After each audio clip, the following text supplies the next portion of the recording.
Welcome. I am Kim Woodworth. I am the Executive Director for the EDCC. And just a few housekeeping items before we start. You have all entered in on mute, but we don't want you to stay on mute. We want you to be asking questions. This is all for you. We want to help you succeed in the work that you do every day.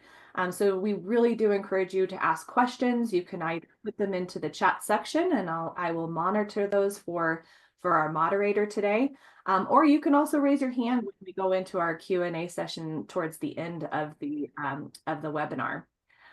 If you have any questions after today's webinar, please send them to EDCC's administrator, bobby.blank@edcconline.org. We'll also follow up with today's webinar with a link with the actual video webinar and all the presentation and resources that come from today's webinar. We'll also be posting it in our Knowledge Vault so that it will live into perpetuity. And finally, we will be activated on social media at EDC of Co. Sorry, that was having a hard time saying that one today.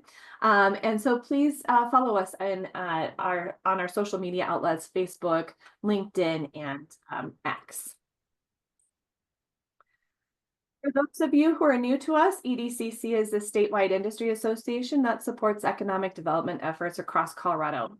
We connect our communities and our members and our partners to high quality educational opportunities and trusted resources, and advocate for sound policies and programs that support a vibrant economy and enhance the quality of life for all of Colorado.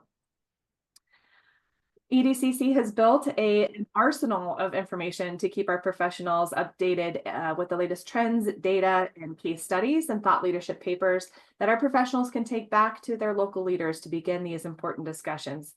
Make this feature a part of your ongoing professional development and tool that can keep you informed, educated, and to help you transform your community. As we wrap up our 2024 events and programming, I wanted to remind you all that our webinars and our presentations and additional resources are now available in the Knowledge Vault. If you have missed an event or want to revisit the materials, you can access them at no cost, one of the many benefits of membership. Looking ahead, our 2025 events and programming calendar will be announced very soon. Be sure to mark your calendar for our annual Legislative Luncheon and Day at the Capitol happening on January 23rd. This must-attend two-part event offers the unique opportunity to network and build connections with legislators, stakeholders, and fellow economic development professionals. The Legislative Luncheon will provide a platform to showcase the importance of responsible and sustainable economic development and business practices. Following the luncheon, we will head to committee hearings in and around the Capitol, offering insights into the legislative and testimonial process for those who are eager to learn more. We are soliciting sponsorships to help cover the costs of, and registration is open. Link is going into the chat section, or you can also scan this QR code. Please stay tuned for more details as we move forward into the new year. Also, as you plan for your budgets and schedules, please mark your calendars for the Basic Economic Development course taking place June 9th through the 13th at the Denver Metro Chamber of Commerce.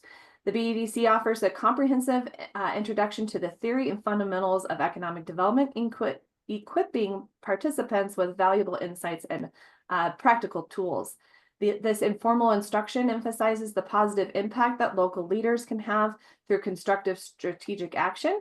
The foundational course is an essential resource for anyone looking to deepen their understanding of effective economic development practices. A link is also being dropped into the chat section.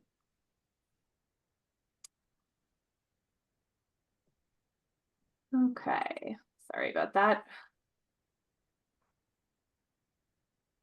So we are excited to welcome many non-members to today's session. We hope you find it valuable and consider joining EDCC. Our members are our greatest asset, enabling us to drive impactful change for Colorado. By joining, you'll gain access to invaluable resources year-round, support, and network of passionate leaders committed to building a prosperous Colorado. So So now, without further ado, let's move on to today's Knowledge Network series. Today's session was inspired by professionals seeking insights on how municipalities and counties are boosting business retention, expansion, and attraction. Recognizing this need, our Professional Development Committee organized the Knowledge Network series and complemented by a survey conducted by our Data Committee. The result was the Business Incentives Best Practice Report, which we are debuting today and will share with everyone after. In today's session, we'll explore insights for economic developers across Colorado, focusing on incentives that deliver high ROI, minimize financial risks, and create meaningful community impact. Credit goes towards our Professional Development Committee for devising today's session and series. They are a group of amazing professionals with great energy and are led by Shannon Hine with the City of Fort Collins and Tyler Purvis with the City of Brush. Also, that report that I just mentioned is the Data Committee helped us put together. And our Data Committee is comprised of all of our top economists and data enthusiasts across the state. The committee is led by Steve Jozefik with the Grand Junction Economic Partnership. If you're a member and interested in getting involved, we've dropped in their contact information into the chat section. I am excited to introduce today's moderator, Jill Mendoza, Economic Development Manager for the City of Superior. She is a hybrid professional at the intersection of marketing, economic, and business development. Jill is an urban innovator dedicated to enhancing quality of life and place through community-focused strategies. We're grateful for her contribution to the Professional Development Committee and for moderating today's panel. Jill, let's give you a big warm welcome and turn it over to you. Good morning, everyone. I'm really excited to be here today, and there's a lot of familiar faces on this event, so thank you so much for joining. It obviously speaks to the importance of this topic. This topic is a growing topic that has been not necessarily used widely in Colorado until more recently.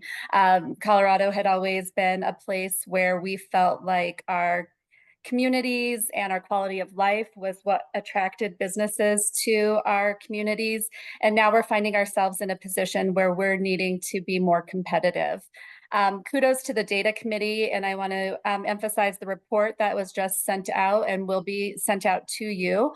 The key findings there were very much in line with what we're going to hear about today. The prevalence of incentives is growing. There's multiple different types of incentives that are being used, both financial and non-financial incentives. Also incentives targeted to economically disadvantaged areas. The report evaluates the effectiveness and ROI of incentives and also touches on the challenges, including funding constraints, outreach and inclusion, political and administrative support, and communication. And I'm really excited to be here today with some practitioners who can help to bring this topic to life. We have Sarah Crosswaith with the town of Johnstown. She's the Economic Development Manager. Paula Maley is the Director of Economic Development and also the Firestone Urban Renewal Authority Manager. Councilman Dave Woodruff is with the City of Durango, an elected official there. And then later in the call, we're going to introduce Allison Wakefield. She's the Manager of Fiscal and Economic Policy for the state, for the Pew Charitable Trusts. And she will go through a presentation to talk about incentives on a nationwide basis. And so what we're up against, not only in our own communities, but with other communities around the country. So I'd like to start with Sarah and ask, what are some of the key elements of a good incentive policy? You've really structured a new program there in Johnstown. So what did you take into account as you developed this policy, and what do you think are some of the key elements of a good policy? Yeah, good morning, everyone. Really exciting to see so many folks on this call.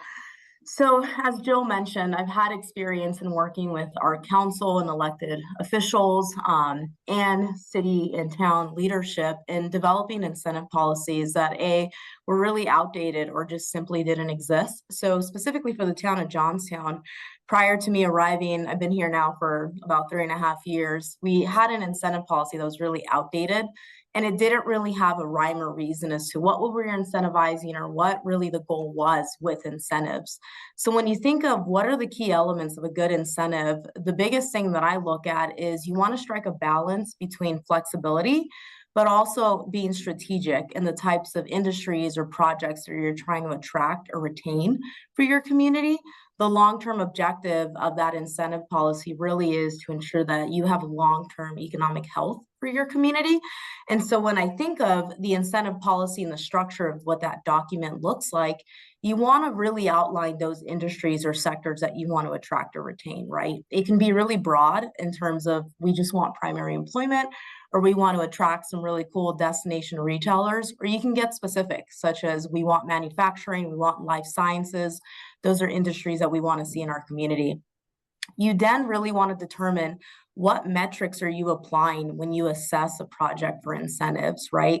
And so for us, specifically in Johnstown, the metrics that we use is we look at what is the fiscal impact of that company, what is their community impact, and then what's their employment impact, which tends to be at times kind of the most important one, especially one that our council really evaluates and looks at.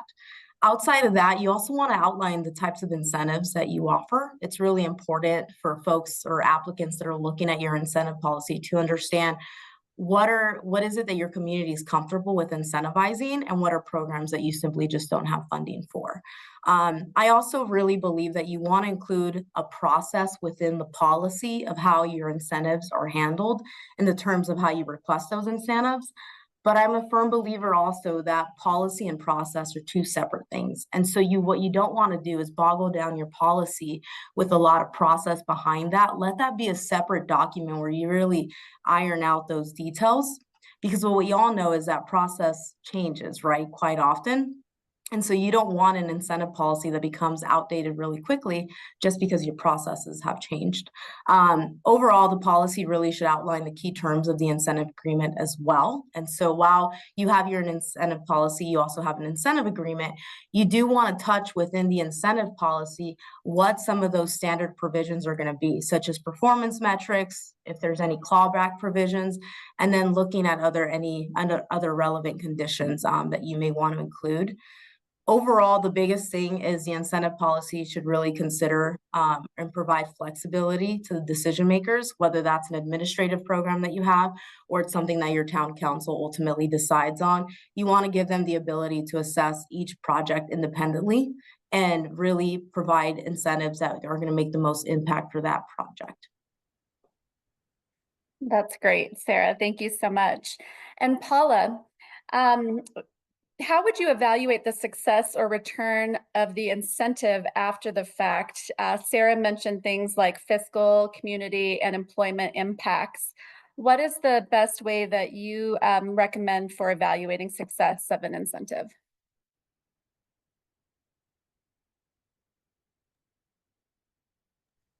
Helps if I unmute myself, right? Yeah. I was like, Paula, are you there?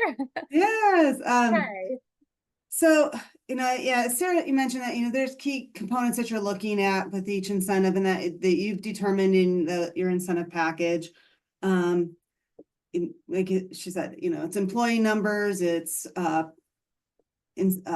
contribution to the community, it's in financial impact, through building permits, sales tax, overall, property value and such.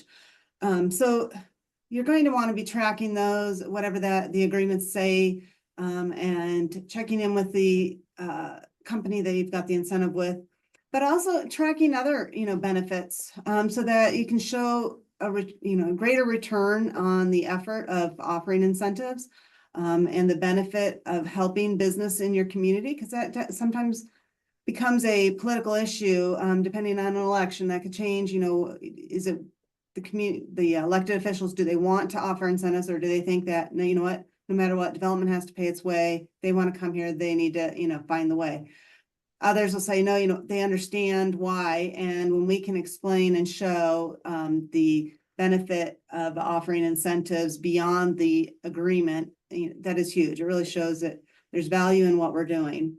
And so again, in looking at how much have we seen a growth in sales tax? How much have we seen a growth in population? How have we seen a growth in residential units?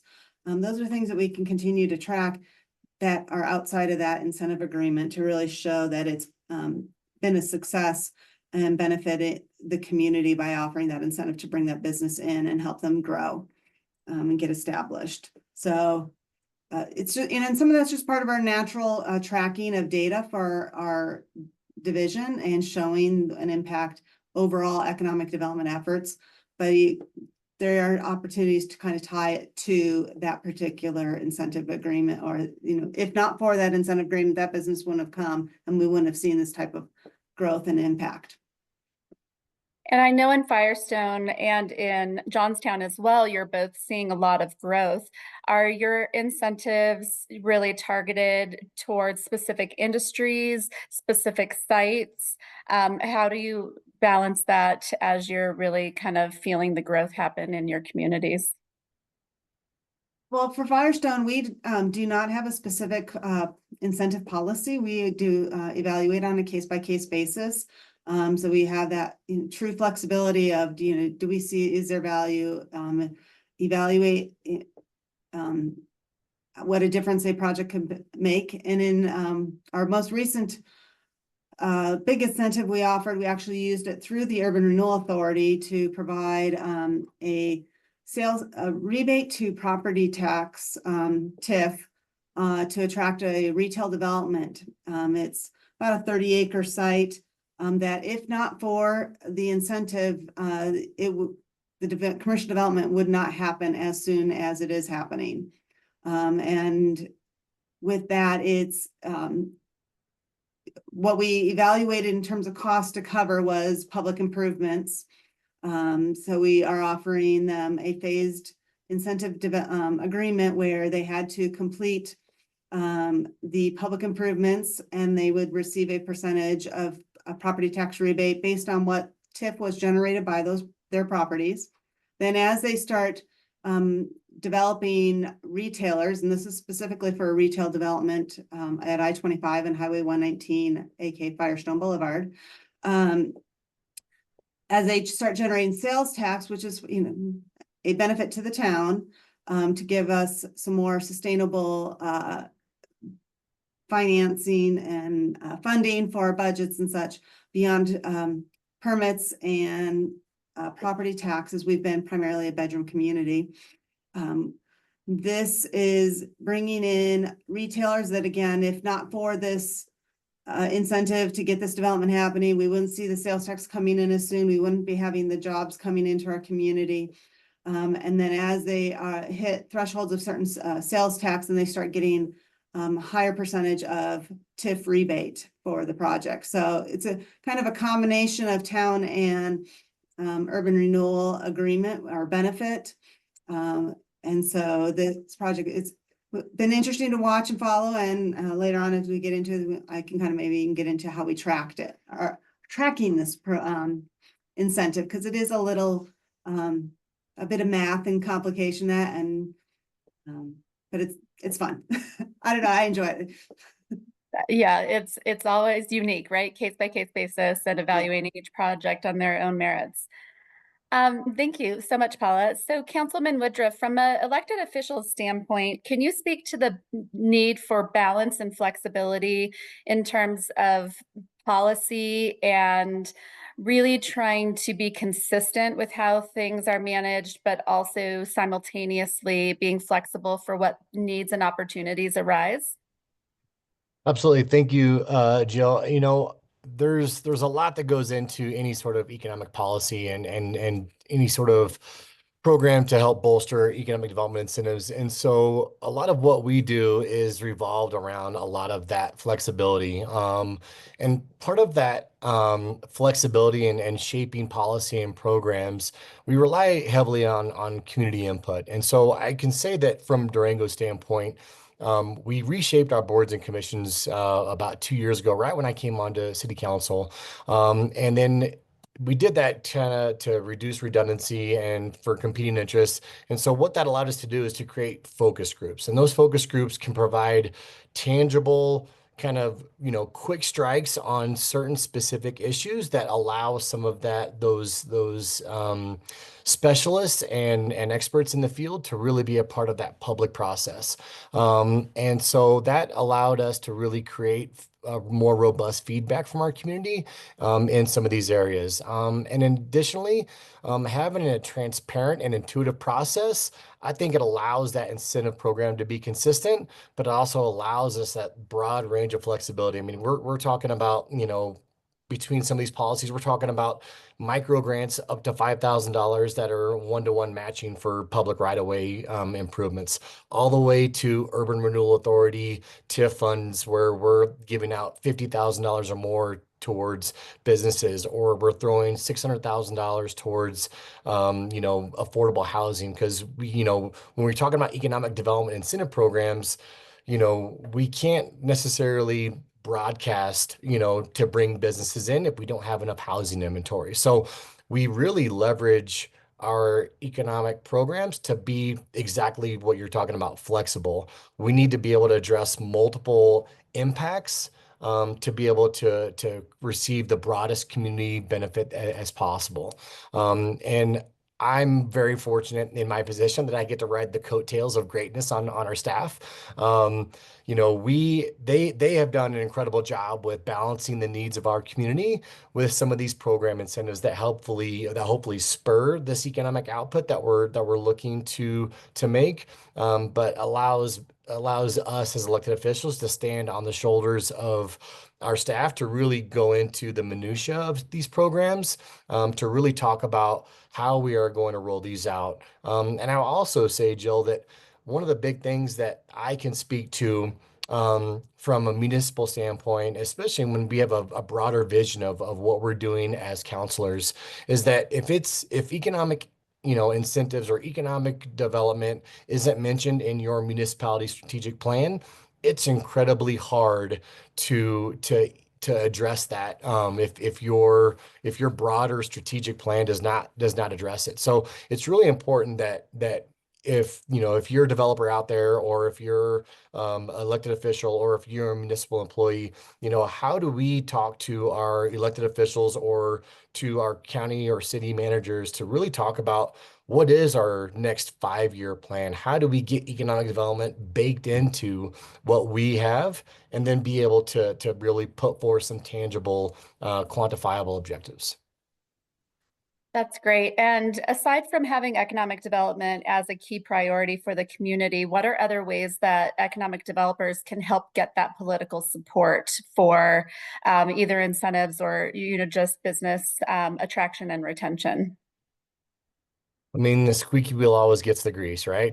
So it's always important to be able to have those to leverage those relationships. And I will say that in Durango, especially being a small town, we're still 20,000 people strong. But that means that we have both, a lot of barriers in terms of like what we can and can't do because of our limited population size, but also presents a lot of opportunities. And I will say that when you have a smaller town, everybody kind of knows everybody, or at least the 6 degrees of separation go down to 2 or 3. And so that allows us to be able to leverage those strategic partnerships with other organizations, with other businesses, with other smaller municipalities. And so that really can help us connect the dots. And so how do developers kind of come into a municipality and say, hey, what do we think about this? Being a small town, I mean, I'm a city councilor, but because of the way things are, I also bartend and assistant general manager to a restaurant. So my community office hours are almost every day that I work 40 hours a week. And so being able to know your city councilors allows you the opportunity to have some of that robust community feedback and some of those organic conversations, whether it's across the bar or at a specific type of office hours. It's important to be able to, as elected officials, to have the awareness that we need to engage with the public. And I think part of that is being able to be engaging and really create an environment where people, the basic nature of all of us, right, is we want to feel seen and heard. And so as an elected official, it's imperative, and the onus is on us to make sure that when we make ourselves available, that we create the space for some of those conversations.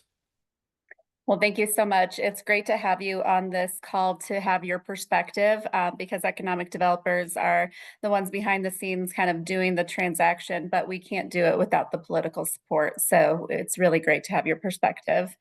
I just want to mention that we do want this to be interactive. So if you have any questions, please feel free to put them in the chat. We are monitoring that and want to hear from you. So next, we'll turn back to Sarah. Sarah, what methodologies do you recommend for economic developers to assess whether their incentive programs are effectively benefiting the targeted areas or targeted projects within your communities?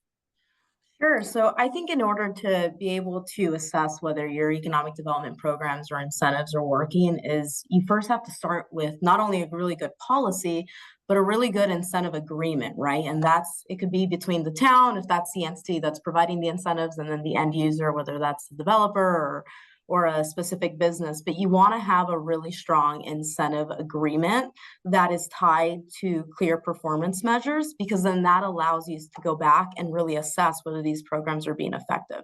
So when we look at the methodologies themselves, it has to start with clear performance measures, right? Are we expecting that company to develop X amount of jobs or create X amount of jobs? Are we expecting them to have X amount of capital investment or infrastructure improvements within the region? Those are some performance measures that you can go ahead and integrate within that incentive agreement. And then you want to look at how you're regularly monitoring and reporting on those performance measures. And so that's going to be really crucial, right? I mean, you're going to need to have clear and open communication with whoever that applicant is that is receiving those incentives. So if it's a business, for example, getting employment and wage data is going to be important, right? Because then that helps you go back to that performance measure of, are they creating the jobs that they need to be creating or that they promised the community they would? I certainly recommend, based on what your bandwidth is within your community, that you're at least annually going back and talking to these businesses or that end applicant on how they're doing with what they said they were going to do. And then part of that incentive agreement and part of the methodology that you want to include when you're assessing your economic development programs is, do you have clawback provisions in place that can act as a safety net, right? We know that things happen when a business comes in, they overpromise, and then they don't end up delivering what they said they were going to do. And so having clawbacks in place does act as a safety net, and it's really important to have. And so some that we've used when we think of Johnstown and some of the businesses we've brought in is we're very clear about our expectation on when we want you to open, right? We certainly understand that if it's like a new project and they have to do tons of infrastructure improvements and offsite and onsite improvements, that it's not going to be a couple of months when they open their doors. It may be a couple of years. And so we want to be realistic with what we're setting, but also have clear expectations of, we want you to open your doors by this year. And if you don't, then that affects the incentive that you're getting when that clock starts. We also want to look at job creation, right? If you don't meet your job creation goals, let's talk about it. Did something happen in the economy? If it didn't, and you're just failing to do what it is you promised to do, then we want to have clawbacks in place.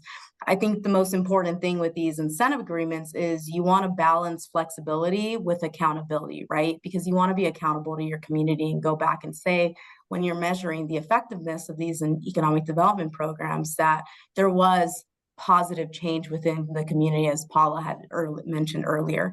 Don't be afraid to include independent audits and evaluations. We have Shields in our community, which is located within Johnstown Plaza. It's along I-25 and Highway 34, a really successful shopping center. And that developer wanted to do a second project in our community. Before we felt comfortable moving forward with him, we wanted to do an assessment on how Johnstown Plaza was doing. So we hired an independent firm to come in and do an assessment on the metro districts that exist there and really understand how that shopping center was performing, if they were also taking care of their bond debt. And the study came back great. And that put us in a really good position to be able to defend why we wanted to move forward with a second project with that developer in our community. Councilmember Woodruff also mentioned and community feedback. That's really important. You certainly don't want to get into the weeds and details with your residents about your economic development programs, but getting their feedback on what these projects and users that are coming into your community, what that impact feels like to them, right? Are they providing a new amenity that they didn't have prior? Are they hiring locally? That's all the type of feedback that you want to get from your community, again, to be able to defend these economic development programs. And then once it's all said and done, and you're done with that specific incentive for that specific company or developer, is just do sort of a post evaluation on those incentives. How did it work out? Do we need to relook at our processes? Do we need to look at how we're deploying these incentives out? The goal really is to make sure that these incentives have a positive impact within our community, right? Whether we're talking about fiscal impact, community impact, employment impact, you want to make sure that these economic development programs and incentives are effective. That's great. Thank you so much.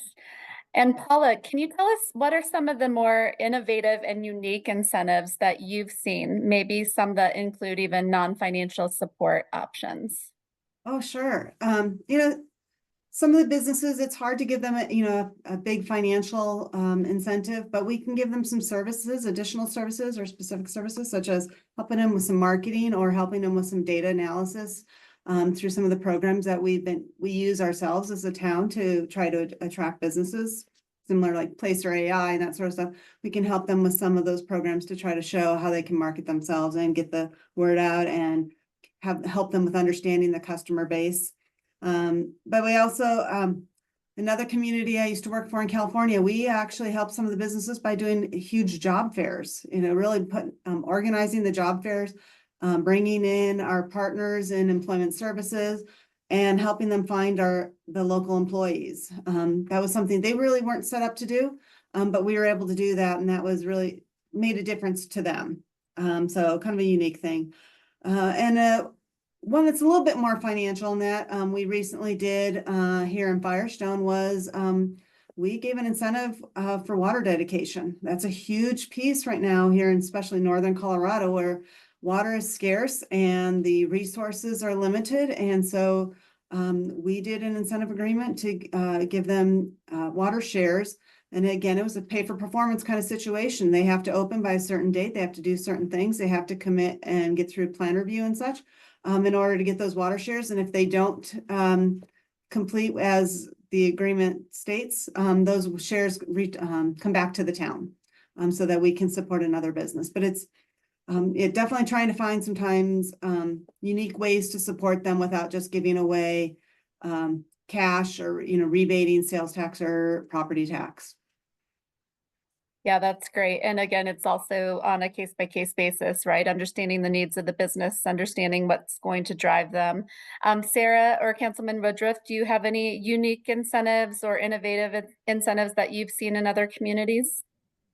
How much time you have? I'm kidding.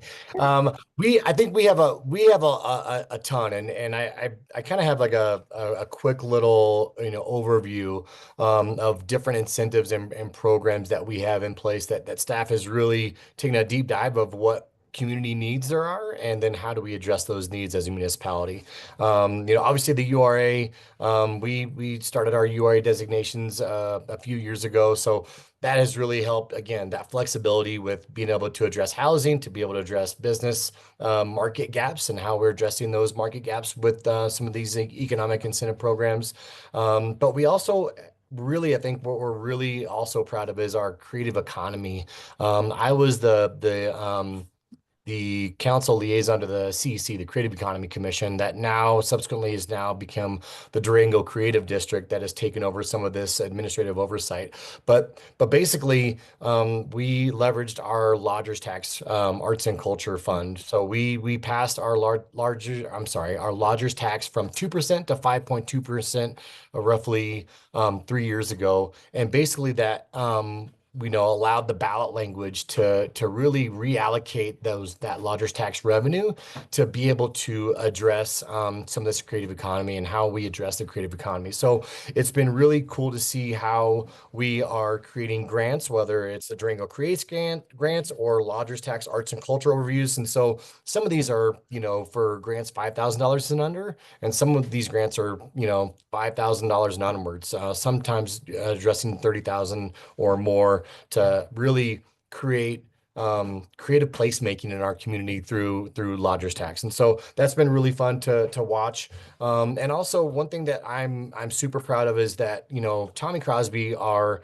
community outreach coordinator for the city, he has done an incredible job with leveraging community partners, especially around our food business work group. And basically, how do we create food equity in our community? And how do we do that from a municipal standpoint? And basically, we promote equitable entrepreneurship opportunities through these partnerships. And we do that by strengthening our local Durango economy. And basically, we've really gotten really good at the warm handoff.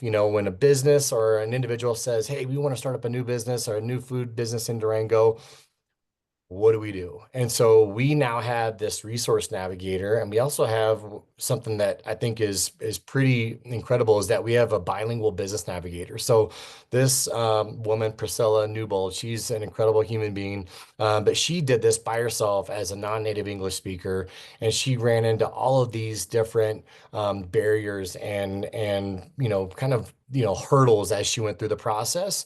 And so she talked to us. She's like, this is what I ran into. And I speak pretty good English, but this has been a really big challenge for me. And so we heard her, and we helped establish this work group to really have her kind of help dovetail what she went through into what our programs are. And so we have, out of this, we've created a no-cost commissary kitchen incubator, our Serve Safe, which is a food safety program, that certification pass rate, because we're now doing that in Spanish as well as in English. We went from 10% pass rate for those Spanish speakers to 54%. We developed these toolkits that have helped over 500 individuals in our community help start up businesses. And so we talk about economic resiliency, we talk about economic development and all of these programs. But again, we get down to person, place, and purpose. And that's what Sarah Tober is our Economic Development Alliance coordinator, our executive director, and they put on an alliance summit every year, and they did this last one, and that was the key element to this whole summit, was person, place, and purpose.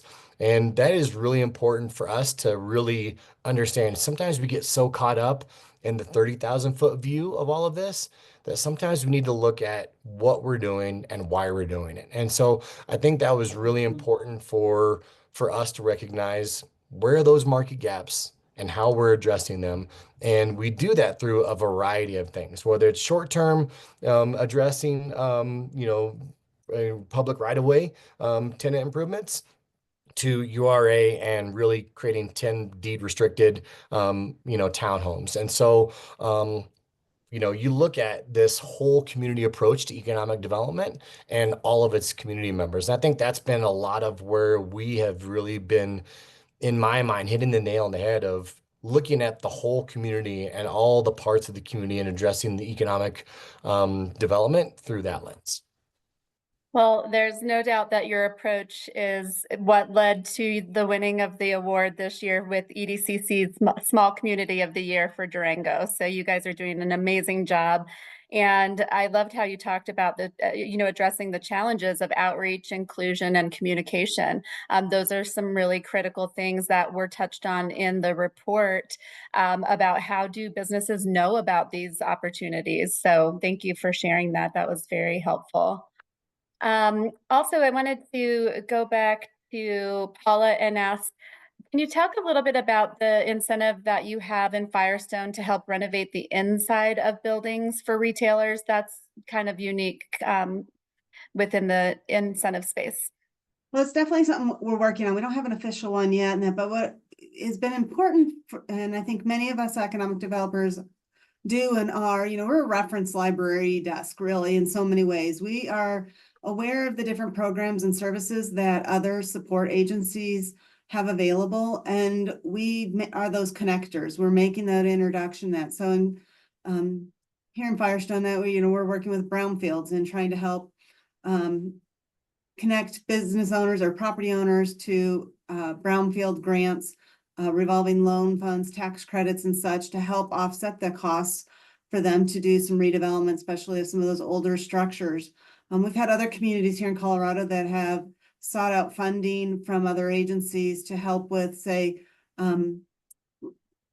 upgrading or installing fire sprinklers, and that, those are big costs for some, smaller developers, and that when we can bring in partner organizations and connect the businesses and the developers to those resources that they may not be aware exists, it's so valuable in that, because it may not be coming funds directly from the municipality, but it's our partnerships with throughout the state of Colorado that makes a big difference in helping our businesses. So yeah, just recently, just yesterday, I have one of our historic downtown area property owners brought in members of Downtown Colorado Inc.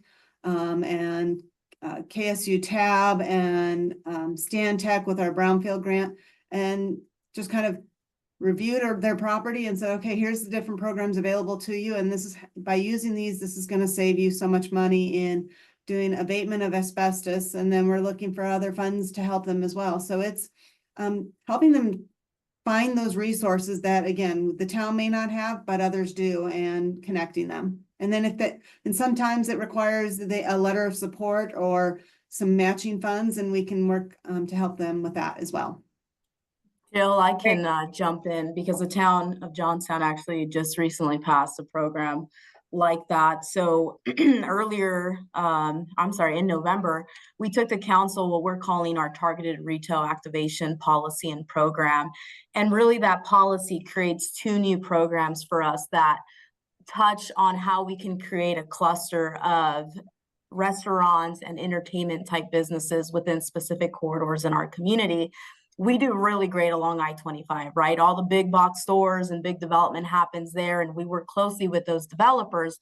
But what we were noticing was there were other corridors along our community that don't have that type of traffic visibility that are prime for redevelopment or prime to bring in a cluster of those businesses, but there were really no resources that were being deployed to those specific areas. So the targeted retail activation or attraction program policy, creates 2 programs.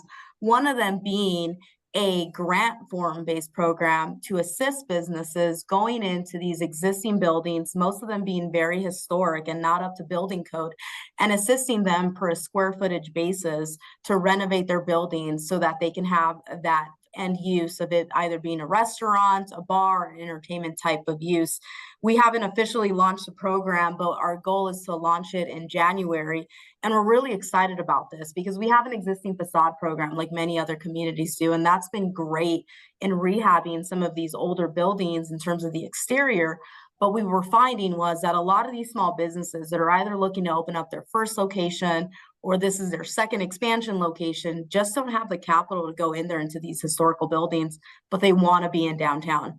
That program really assists them, like I said, on a per square footage basis on renovating the inside of their buildings for those specific uses.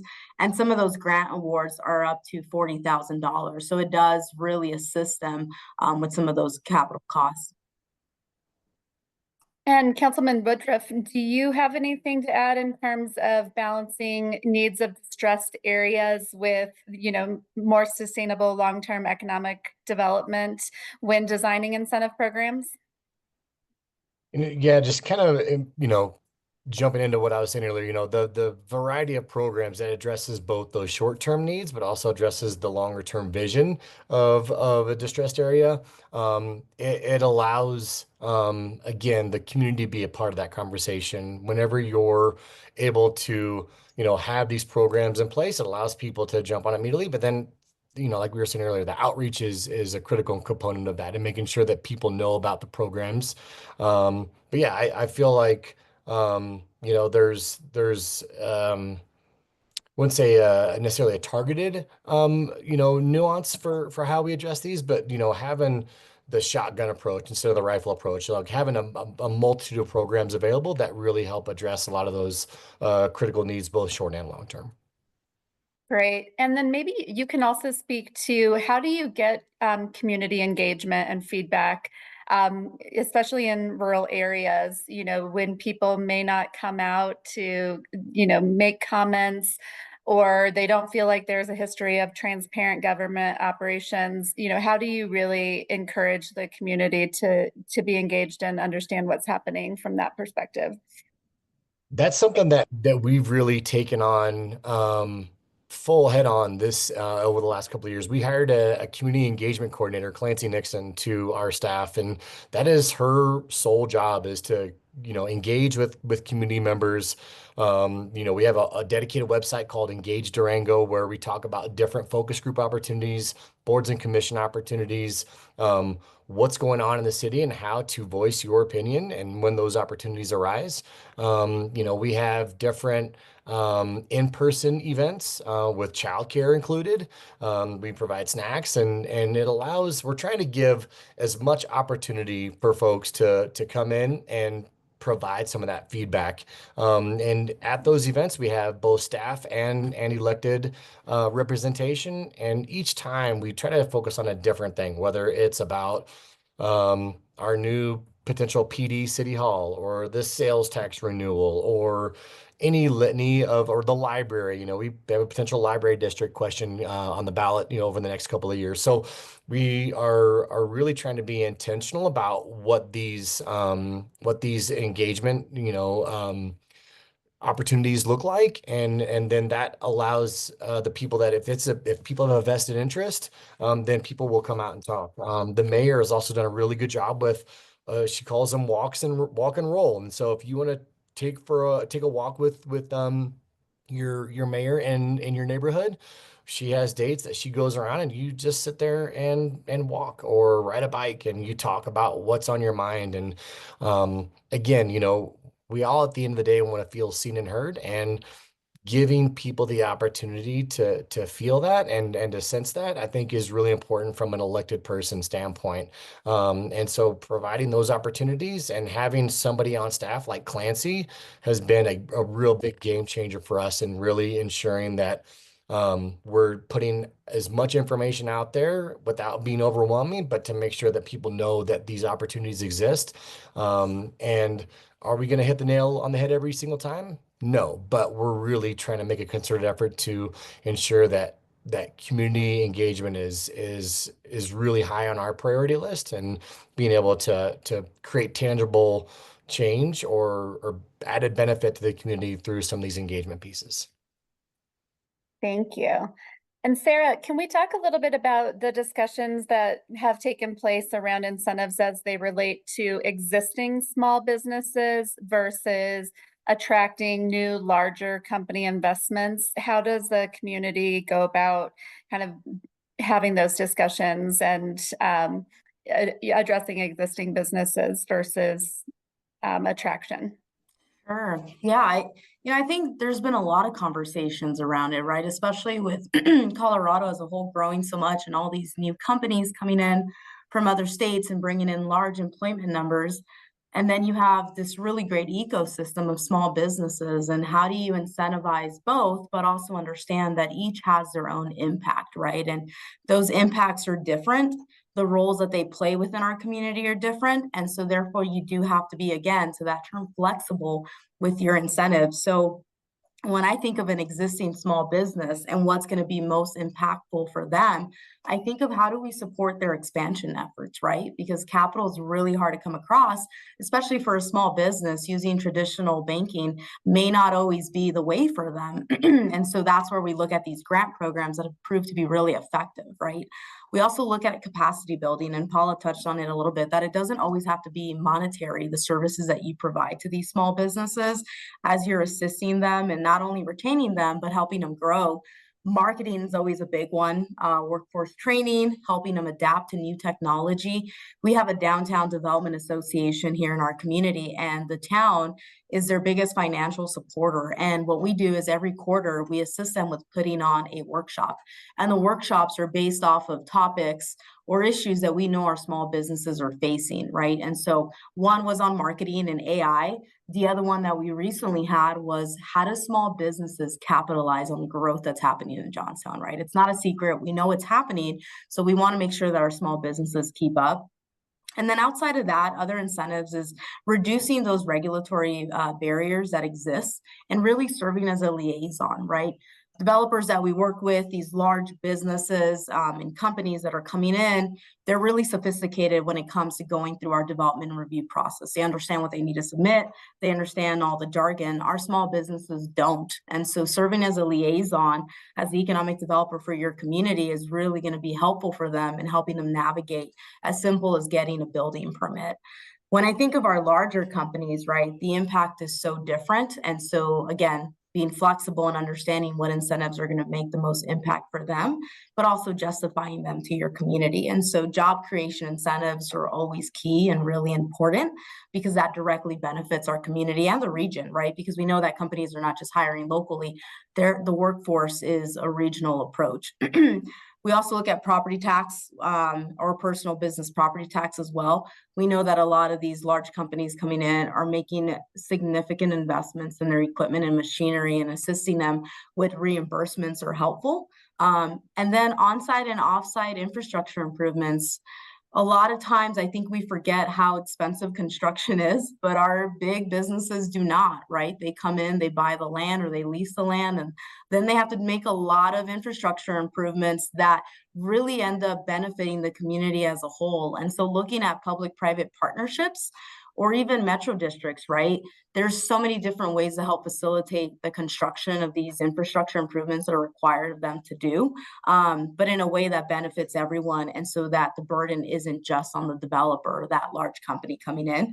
And then the one that I think is applicable, whether you're a small business or a big business, is sales tax rebates, right?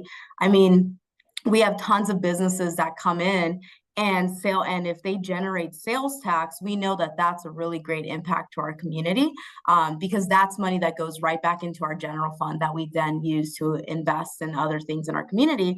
And so sales tax share back is always something that I think is a really good tool to have in your economic development toolbox, and that can be applicable to both small and large businesses.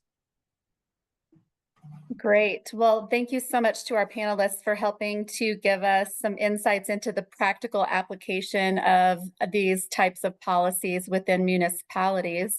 Now we want to zoom out to take a broader look. We're going to have Allison Wakefield join us. She's the manager of fiscal and economic policy and state fiscal health with the Pew Charitable Trust. And they have done a report that looks at how incentives are applied on a national basis. And there's more insights from other competing states. So we're going to turn it over now to Allison to kind of give us a broader perspective. Welcome, Allison. Thank you so much for having me. Let me get my PowerPoint up here.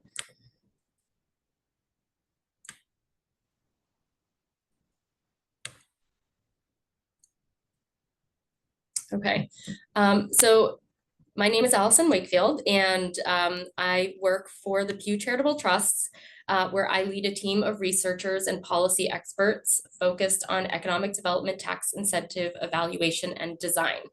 And as mentioned, I'm coming with a little bit of a different perspective and a different profile, because Pew primarily works at the state level. So that's generally the reference geography for our research and technical assistance. Allison, one second, you are sharing your presenter screen versus the big screen. Sorry about that. Sorry. No worries. Thank you. All right, here we go. I also should mention that we at Pew do not take a perspective on whether incentives are good or bad. We are in the business of making sure that states have good data and evidence to inform their decision making, and providing best practices to states so that they can make informed decisions for themselves. We have been working in this space for about 10 years, for over 10 years. And during that time, our focus has been on three things: helping states implement evaluation processes primarily through legislation, so that there's ongoing continuous look backs at the performance of incentives. Then we've also worked with the states to conduct rigorous, unbiased evaluations and draw well-supported conclusions. And then we work with states to help them implement the recommendations that come out of tax incentives. And I thought it would be helpful if we kind of started with a definition of what I'm talking about when I say tax incentive evaluation. This is an analysis of the overall performance of a tax incentive program. We're not looking at whether or not a specific company is meeting its milestones with an incentive deal. This is taking a broader perspective and trying to assess whether the program is making progress towards its policy goals. And high quality evaluations will generally include things like a description of the incentive, its history and goals, an assessment of its design and administration, estimates of the expenditure's economic and fiscal impacts, and policy recommendations, so that it's easy to make use of the analysis and put it into practice. There are several ways that states can use their tax incentive evaluations. One is, and an important one, is to identify the programs that are working well, so that states can continue to invest in those programs with confidence, knowing that they're benefiting the state. We've also seen that tax incentives are, the performance of tax incentives can really depend on the details. The details matter with incentives, and making subtle changes to incentives can have a big impact on return on investment. It's also an opportunity to reconsider the existing tools that are within a state's economic development portfolio. Sometimes tax incentives get introduced and passed through legislation, and then they just kind of sit on the books, and we're tailored to a time and an economic condition or situation that no longer exists. So taking a look back, seeing if these programs are ineffective or just obsolete. And also importantly, whether those programs are actually serving the needs of beneficiaries. One of the things that we've seen is that that doing these types of analysis creates an opportunity for having constructive conversations about incentives, so that policymakers and economic development professionals and businesses who are claiming these incentives can have a conversation around whether or not, based on data, whether these incentives are meeting the needs of the state and the businesses. I'm going to skip that one. This is a map of the states that have passed tax incentive evaluation legislation. They've identified an evaluator, they have a schedule based on which they produce their evaluations. All of these evaluation processes are really tailored to each state and their resources and their incentive portfolio, and what policymakers have identified as an area of need. So more than 30 states have incentive evaluations processes as of today, plus New York City, Washington, DC, and Philadelphia. And you'll see that Colorado is one of the states with an evaluation process. In Colorado, this process came about in 2016 with the passage of SB 203. And that process has really positioned Colorado as a nationwide leader in tax incentive evaluation. And I'll give a shout out to the Office of the State Auditor, who does a fantastic job producing these evaluations and conducting really rigorous, thoughtful, creative evaluations. So the Office of the State Auditor is tasked with reviewing all tax expenditures. It's not just economic development incentives, it's tax expenditures across the board. So it's a pretty heavy lift because there are quite a few in Colorado, but they've definitely shown themselves up to the task. Currently, OSA sets the schedule for how often the programs are reviewed.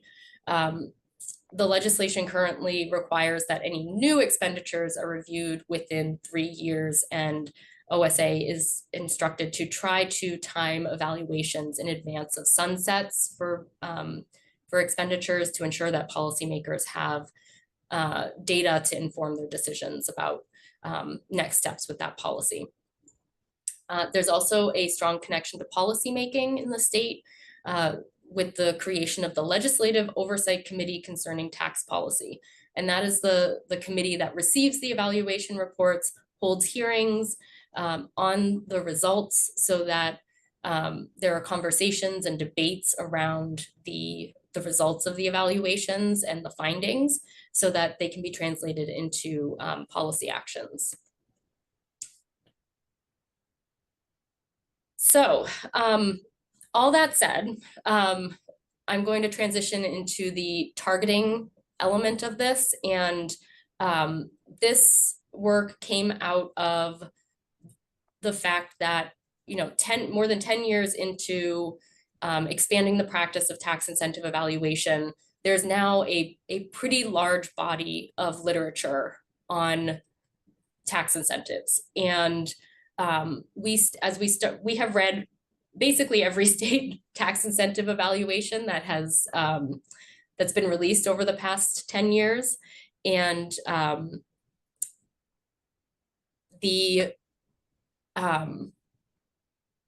we have started to notice patterns with certain types of programs.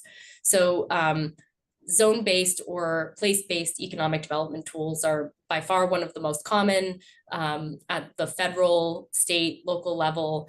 And we started noticing some patterns in the findings and results from evaluations. So we started looking, my screen is, oh, there we go. We started in more depth. We read, as I said, state tax incentive evaluations, academic literature. We spoke with experts. We spoke with economic developers and produced a report called How States Can Direct Economic Development to Places and People in Need. And the general kind of findings from this program are that despite having committed tens of billions of dollars to these place-based economic development programs, they've generally struggled to achieve their goals. One of the common challenges is that the programs have often ended up benefiting wealthier locations instead of the distressed areas that were intended. And then the kind of competing challenge that I think most people are aware of is that even when the more distressed areas received investment, the residents themselves may not necessarily be better off. So we found some key questions that we've encouraged states to think about as they're trying to target their communities to improve attractiveness or just bring investment to their communities to try to spur community or economic development. One, what's the right measure of distress? What's the right geographic area? What's the right time frame? And then thinking about who benefits. And I'll also add that doing regular analysis and reviews helps policymakers answer some of these questions and know how has what we have designed and implemented, how has that actually panned out against our intentions.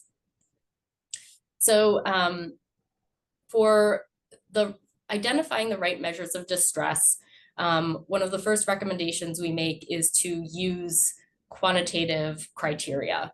A lot of times there's kind of this vague subjective language like obsolescence or deleterious land layout, land use patterns that can really be interpreted differently.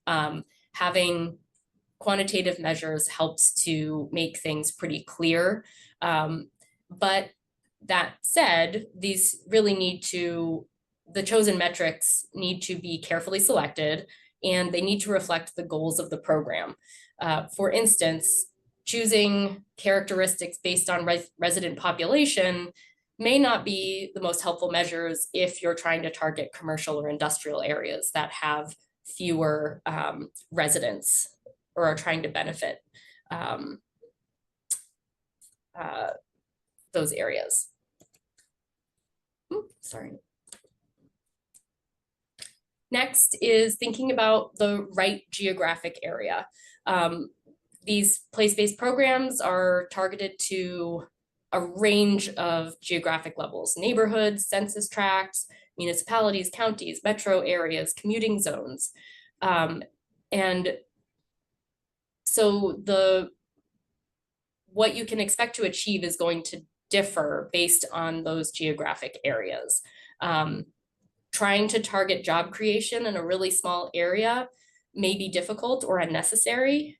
If you're thinking more regionally, there are going to be more job opportunities for people to access on a commuting zone or metro area basis than within their own neighborhood. One of the other things that we've found is that businesses tend to locate in the least distressed eligible areas and need to pay attention to where the programs are used, again, with ongoing monitoring and evaluation, not just where they're available.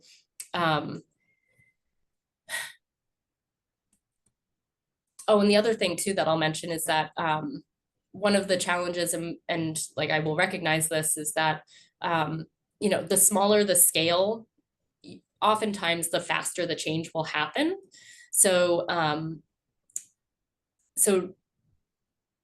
looking back and reassessing and determining whether there have been changes in on the ground situations and conditions is also really important. We've seen situations where legislation actually specifies which areas are deemed distressed, but then conditions change in that area. It's no longer distressed, but it's still receiving those benefits, and it's not really needed anymore. And so that's foregone revenue that could have been directed elsewhere within a community. So revisiting those designations or having some sort of flexible process that enables updating to happen is pretty important, so that investments and the targeting stays relevant. So this again is building off of the this idea. What is the right time frame that you're looking at with the targeting? How many many programs, like I mentioned, do not update their targeting frequently, and that can have an impact on where benefits are going. And one of the challenges for smaller areas is that that really timely data may be less reliable. So trying to balance data accessibility with the need to update the targeting is something that has to go on. Another element of the right time frame is the length of for which businesses can claim the incentives or have access to the incentives. For instance, there are TIF programs that have decades and decades of eligibility.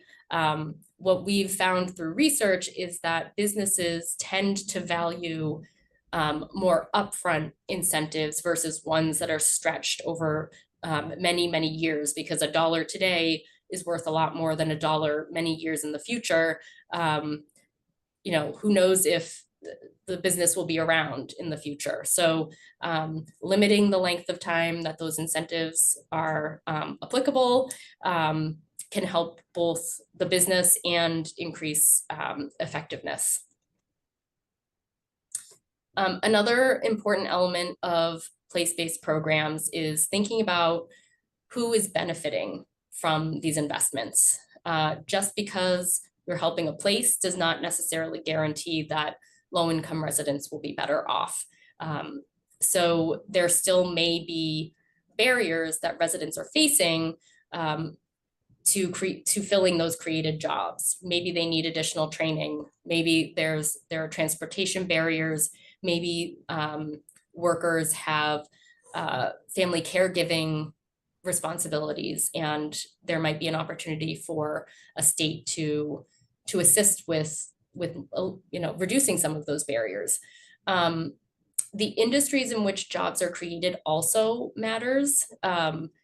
It's one thing that we've seen is, the occupational mix just being different between industries, and future opportunities can really be dependent on what types of industries are creating jobs, and also whether people even have access to those jobs to begin with.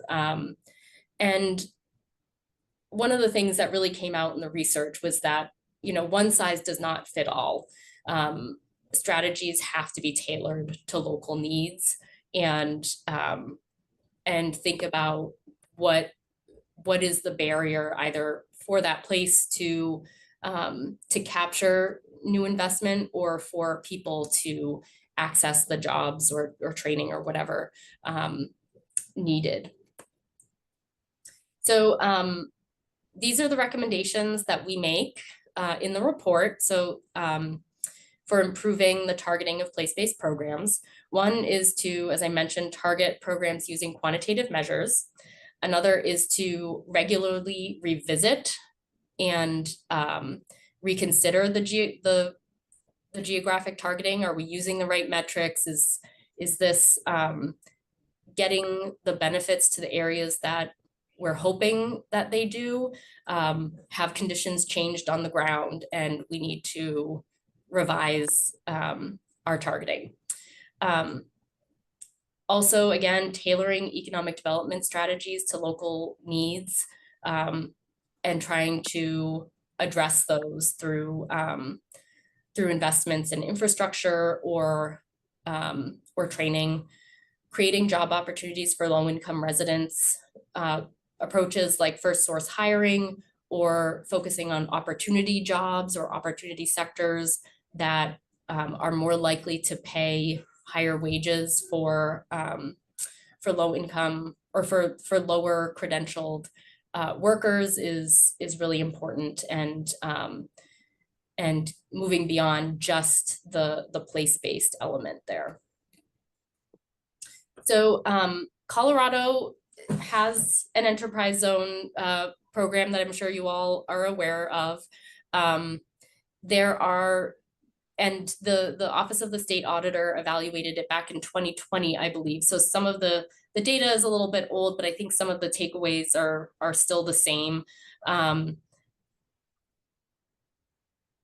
The Office of the State Auditor, and I'm going to veer away from my slides a little bit here. One of the things that came to light in the evaluation was that there's about 84 or 86% of the land area of Colorado is in an enterprise zone now. And one of their recommendations was to legislators to think about whether that is how the program should be designed, because there is an argument to be made that really dilutes the targeting. If almost all of the state is covered by an enterprise zone, are you really driving investment with this program into the areas that really need it? They also found that only about 40% of employees who were hired by enterprise zone businesses lived in an enterprise zone. So the majority of the workers employed in enterprise zone businesses were actually coming from non-enterprise zone areas. So again, targeting trying to target geographically, but people not in those zones were the ones that were primarily benefiting. They did find that it did have a positive economic impact, but there were some design elements that kind of called into question the effectiveness. For instance, parts of the program that don't require hiring, they found that employers, there were several employers that had reduced employment numbers while claiming credits for capital investment. So incentivizing activity, but while also reducing employment. They also found that the program allows for shifting jobs within the state. And so if an employer was shifting jobs from one area of the state into an enterprise zone, but not increasing the overall employment numbers within the state, they could still claim credits for those jobs just by virtue of shifting them between the zones. So there are definitely some opportunities to improve some of the targeting and reconsider how changes over time have impacted the enterprise zone program in Colorado. We have a lot of resources available, and the folks at Pew are always happy to speak individually with anyone really about our research and our findings from that research. We have an economic development incentives evaluation toolkit that really does a deep dive on some evaluation and incentive design and implementation topics. That's that first link. And then the National Conference of State Legislatures hosts a database of evaluations from over 40 states. And there are now over 300 evaluations in there. And that's that second, the second link there. So there are a lot of resources out there for you to learn from what other places are doing, and from research both by state analysts as well as organizations like Pew, the Upjohn Institute, the Center for Regional Economic Competitiveness, and others. So happy to take questions, and thank you so much for having me. Thank you, Allison. That was great information, especially giving us a more holistic way to look at it and factor in some things about, who's really benefiting, and, questions that we should be asking that are not just directly tied to the performance of an incentive, but also how it impacts the community. Do you suggest that local municipalities take the same approach in evaluation and just do this on a smaller scale? Is there any tips you have to how to take this down to a municipal level?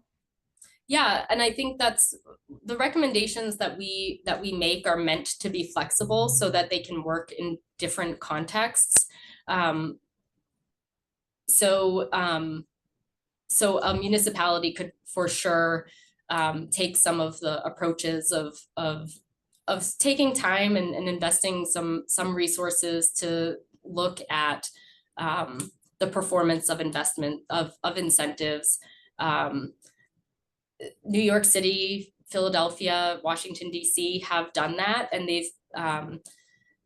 they've produced some really high value reports that have helped drive reforms to programs that were either underperforming or frankly had little to no oversight. So it's an opportunity both to take a look at how the programs are performing, but also how they're administered.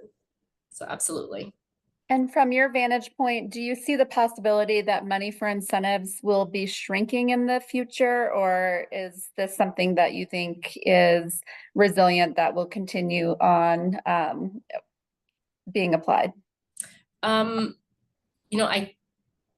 don't think I can answer that question. I think that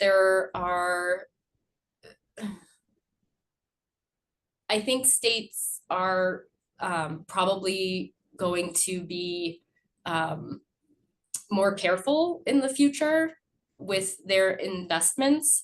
There are things that states can do and municipalities can do to protect their budgets, to make sure that they don't cost more than they were expecting, things like caps or kind of putting the incentives on budget or converting tax credits to grants so that it's very clear how much they have to spend on these types of programs. And are there any success stories that you have in terms of how to build resiliency around funding? Any best practices to try to, ensure that the resiliency is there for these programs?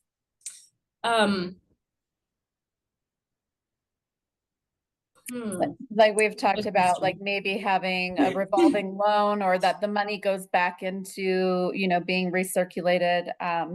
Just didn't know if there was any, suggestions you had for building resiliency around incentive programs. Yeah, it's an interesting question and one that I've wondered about as well, but we have not looked at specifically yet. I think all of the investment coming from the SSBI 2.0 is an opportunity to leverage federal funds to increase the amount of support that is available for businesses. There's also, if there are concerns around caps on programs limiting, not being flexible enough to like access opportunities if they come. Iowa is an example of a state that has a flexible cap, and they actually, they do it across several programs, and they can borrow against the cap for future years if an extraordinary investment opportunity comes around, so that they don't feel that they are limited when those opportunities become available. So there are ways of doing that in a flexible way. Yeah, that's great. And then you had mentioned that, upfront incentives are more desirable than incentives over time. Are there resources that you can point to that can provide those upfront incentives? For a lot of our communities, they really do have to use sales tax or something that is generated over time to pay back. But I talk with businesses all the time that say that they would prefer to have an upfront incentive. So what have been some strategies that you've seen used to provide those upfront incentives? Yeah, and I should clarify, instead of upfront, I should have said front loaded. Having performance agreements is still really important, and a way to protect a budget against incentivizing activity that doesn't actually end up happening. But instead of having these like really long tails for like how long the incentive is valid, instead of doing 15, 20 years down the road, it could be within a 5-year period. So that is based on research from Dr. Tim Bartik of the Upjohn Institute for Employment Research, and I'm happy to share that research with you all. There are some states that actually require the incented activity to happen within a certain period of time to make sure that the community's not waiting for an excessively long time for the activity to happen. So they have like 2 years, for instance, to get those programs off the ground, and then they have to claim the credits within a certain time frame.